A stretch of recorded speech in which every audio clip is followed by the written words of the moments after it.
That guy got hit in the head with a coconut! What is going on, Guardians? Ember here with another one for you. Today I have a fantastic Doom Fang Pauldron build for all you Void Titan lovers out there. This exotic update is so powerful. I was drowning in excellent clips. I think I finally got them narrowed down to the ones I want to show off and that are important for you to know. So before we get into it, let's head down below this video, absolutely obliterate that like and subscribe button. Don't forget to stick around at the end of the video for an original meme. And without further ado, let's get to it. Alright, so let's check out some of these interactions that we got going on here. First off, I just want to say I picked up this new ornament for Arbalest, and it just looks so good paired with the Doom Fang Pauldrons. I just had to use it with it, so that's why we're running Arbalest instead of maybe something that might be having a little bit more synergies like Graviton Lance or something like that. I just really like how those two things look paired together, so that's where we're going. You're welcome to use whatever you want, though. It'll use the exact same synergies that we're using here with our Unforgiven. Either way, let's break this down because it's all centering around the Doom Fang Pauldrons. These gauntlets got a little bit of an update this season. The top part of the Horns of Doom, the top little paragraph there, that's what got updated. Defeating targets with void damage has a chance to grant an escalating bonus to damage with void weapons. Defeating targets with void melee grants super energy. So we're going to be able to stack a whole lot of super energy and get our super a lot faster, but what is more important there is our void damage sources are going to give us a chance at an escalating damage bonus for our void weapons. So you'll see that on the left side of my screen. You'll see the void damage boost ×1 all the way to ×4.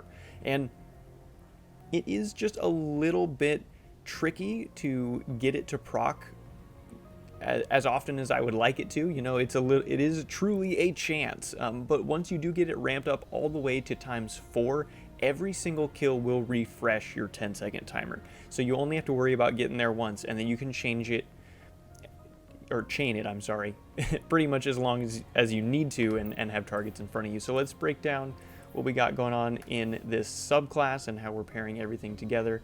Our abilities, we're using our shield throw, obviously, and then we're using suppressor grenade, and you're welcome to use a different grenade. However, I like this one just so that you can keep some of those beefier enemies and targets from shooting at you when you need to.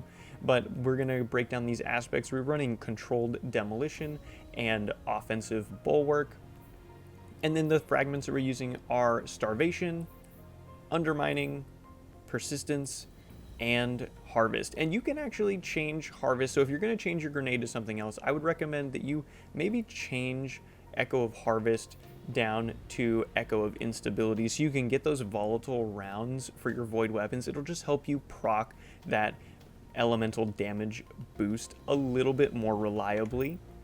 Let's head over. I'm going to be running an Unforgiven submachine gun with Demolitionist and Frenzy, so we're going to have tons of suppressor grenades, and we'll be able to reload a little bit faster that way because the reload speed on this is literally 1, as you can see. It's all the way down there at 1 and is very slow.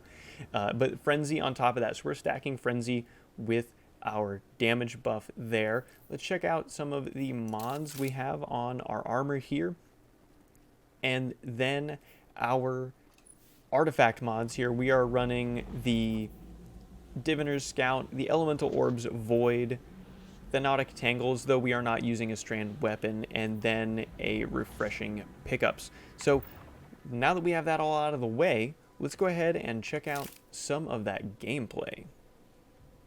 Alright, so let's go ahead and break down some of the numbers we have going on. So we do get a ×4 stack to our void weapon boost when we get a melee kill, a charged melee kill. So if you throw out your shield, you will get 4 stacks of void damage boost. And I did see that all but one time, and I'm not sure if that was just a weird Bastion interaction or controlled demolition interaction where I somehow just managed to do enough damage to proc the volatile explosion and for some reason didn't count me as a melee damage. But regardless, you should be able to get your stacks pretty much instantaneously just by using your melee shield throw. And the damage boost of these stacks are similar to the Surge mods, what they would give you. And since you can't get 4 Surge mods on any of your armor, when you do get ×4 here, it'll take you to a whopping 25% extra damage in PvE. And that's why I was having so much fun with this Void SMG that I'm using, because it has Frenzy on it as well, giving me 15% extra damage when I have been in combat for, I think it's about 10 or 15 seconds, whatever it is. Once you have it for pretty much the rest of the fight, as long as you're taking damage or dealing damage in some way. But it's a huge boost of damage that you can get pretty much passively. Stop, I'm already late! Late for what? I'm going on an adventure! And as far as your super goes, I mean, the Doom Fangs have always been great at just extending the amount of time you can hang out in your super with that Sentinel Shield, throwing it around, getting all those kills. Make sure you're picking up little kills where you can after you're throwing your shield, because it will give you an entire another shield throw charge and just let you extend it for that much longer. And aside from using your Void Shield to get those Void damage buffs ramped up, you can also use any of your other abilities or just any Void damage source in general. Though I will say it is way less consistent doing it that way. I would way rather get a Void kill with my shield, instantly taking me to ×4 stacks that will always refresh on a Void kill after that, than trying to slowly ramp it up 1 kill to the next, unless I know that I'm going to have, 4 or 5, even 6 kills easily right in front of me right there. Because if you get a Void weapon kill, it doesn't always give you that damage boost stack, and you'll a lot of the times run out of, say, ×2 or ×3. Though I did see, while I had ×2 and ×3, it at least gave me a higher chance to get the refresh or the extra stack, depending on how many stacks I already had. So at 1 stack, it was really rare to get a second stack off of 1 kill alone, whereas if I just hit 3 stacks, 1 kill would probably get me to 4 stacks more often than not, at least 50% of the time. And lastly, I definitely recommend that you take in Arbalest to the new seasonal activity. There's so many different things that you can deal with, like the Wyverns, and specifically the Hydra in the Vex encounter. You can shoot through their shields, and it makes dealing with them a whole lot easier. And Guardians, that's going to have to be all for me for now. Let's go ahead and throw that meme up on the screen. Have you gotten a chance to use the Doom Fang Pauldrons in PvE? If you haven't, I definitely recommend you give them a shot.